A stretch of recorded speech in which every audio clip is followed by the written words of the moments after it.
If The Hills Have Eyes got a cult following for one thing, it's the wild concept of crazy cannibals living in the vast empty wasteland of the Nevada desert, stalking, murdering and eating innocent tourists.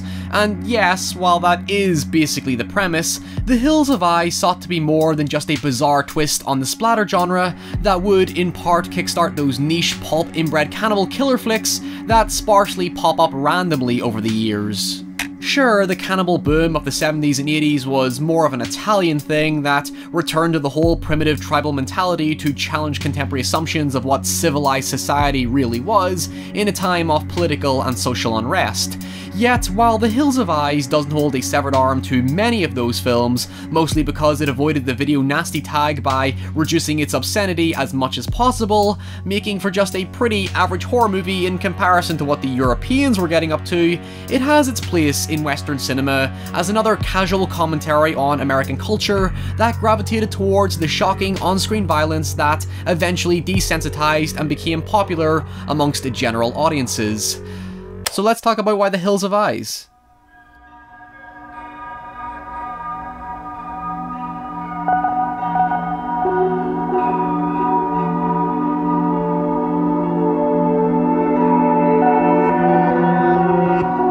For context, I'll be jumping between Wes Craven's 1977 original and the 2006 remake by new French extremity filmmaker Alexandre Aja because both films are structurally similar to each other bar several tonal and thematic differences I'll address throughout the video. But to get the ball rolling, the original concept of The Hills Have Eyes treaded in the same territory as other exploitation films at the time. It was Wes Craven's third directorial effort, with his debut exploitation thriller The Last House on the Left being his calling card for producers who wanted stories that capitalized on the heavily provocative topic of the worst of humanity.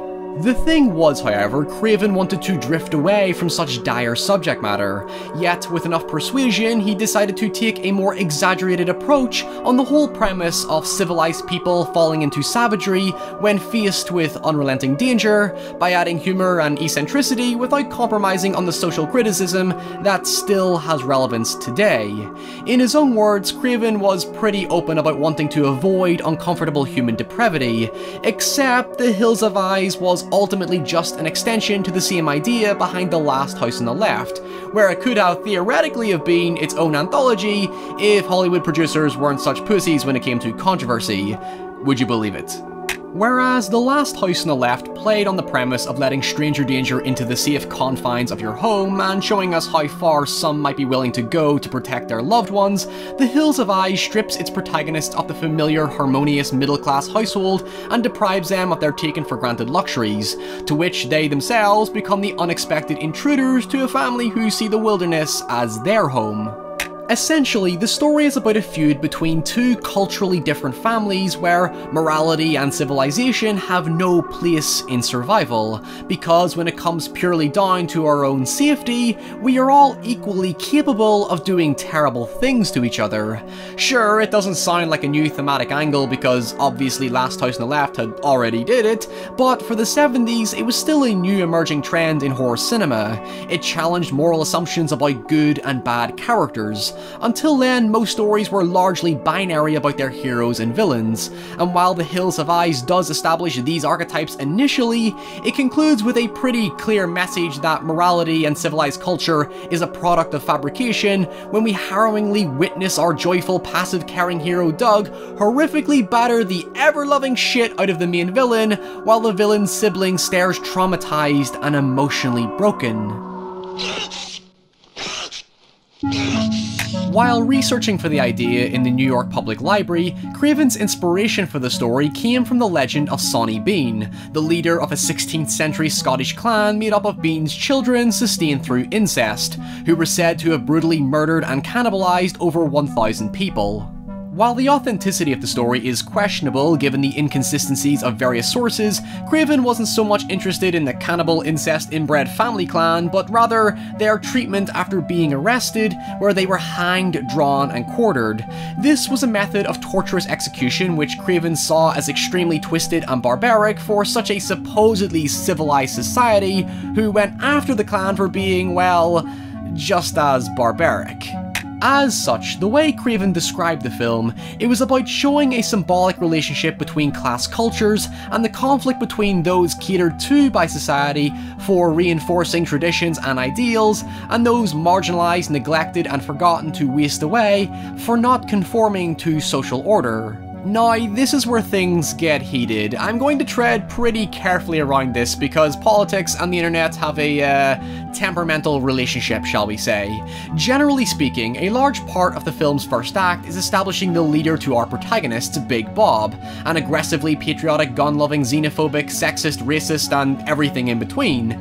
The film projects a certain ignorance and arrogance around those who reinforce this crippling ideology in the vein of staying high on the food chain when, in reality, that blindness to the wilderness around them leaves them exposed to becoming the inferior creature and prey to this literal food chain.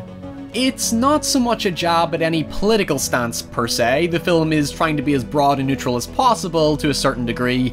It's instead trying to highlight a blatant hypocrisy about our society, where it's okay to be barbaric and cruel as long as you're part of a civilized system of order that permits being barbaric and cruel.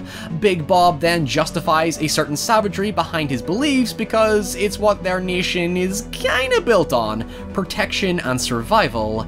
Yet, these same beliefs are somehow null and void to anyone outside normal social circles.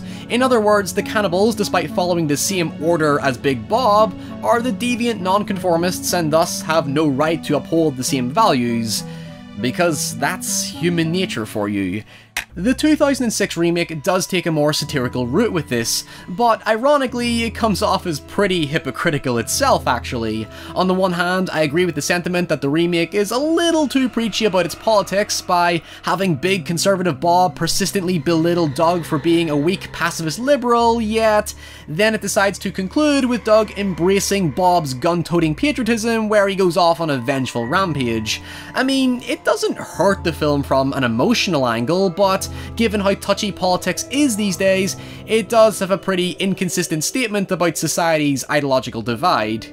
I suppose, on the other hand, Doug's inability to protect his family from being murdered because he refuses to engage on a violent level neutralizes whatever debate the film is trying to have with itself, but the original doesn't force any specific perspective onto the audience, although it's probably already too late to say calm your tits to anyone who feels a need to express their vitriol in the comments below.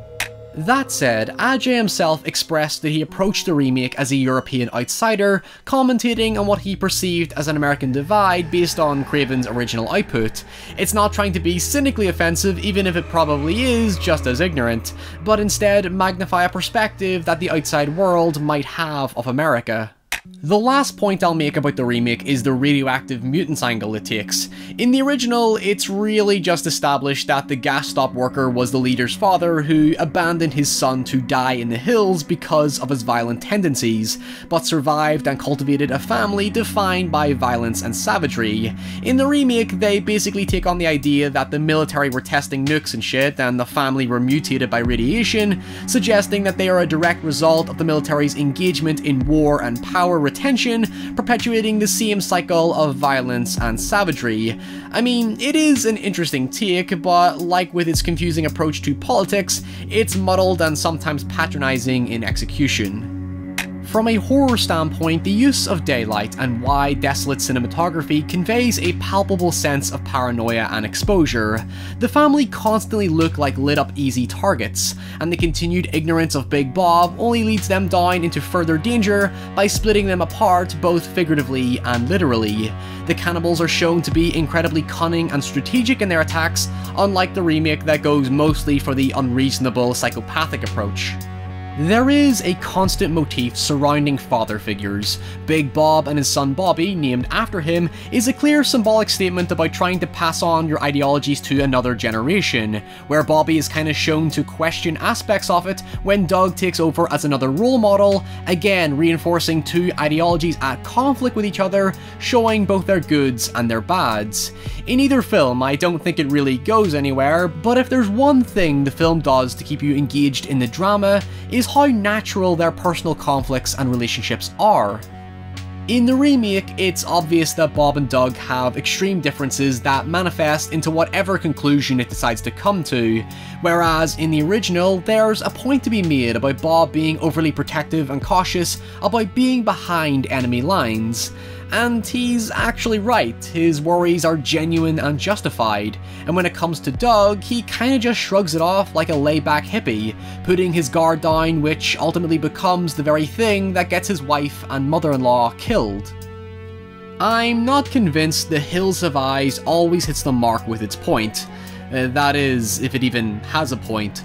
It's obviously a political criticism given it released not long after the US conceded in the Vietnam War, but with my own interpretation of the remake in mind, it seems to take this point, force in some sort of relevancy, and then completely backtrack into excessive violence, which from an entertainment point of view isn't worth complaining about because it is admittedly pretty gratifying. Now, some folks will mention the sequels, they're all god-awful, and despite directing the second film, Craven admitted that it was just a cash grab because he needed the money, so when you take this into account, it kinda continues the cycle of hypocrisy we all face.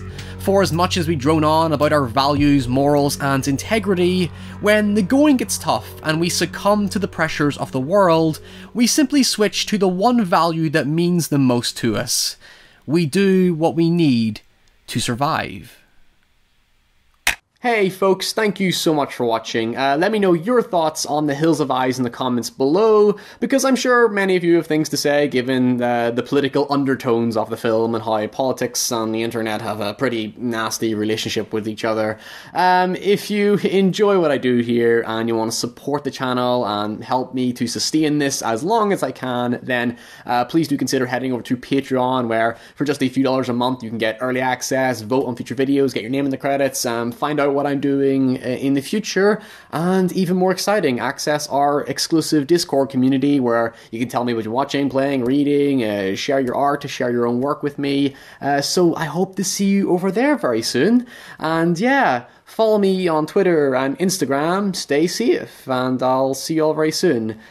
I'm gonna go back to finishing this desk. Bye!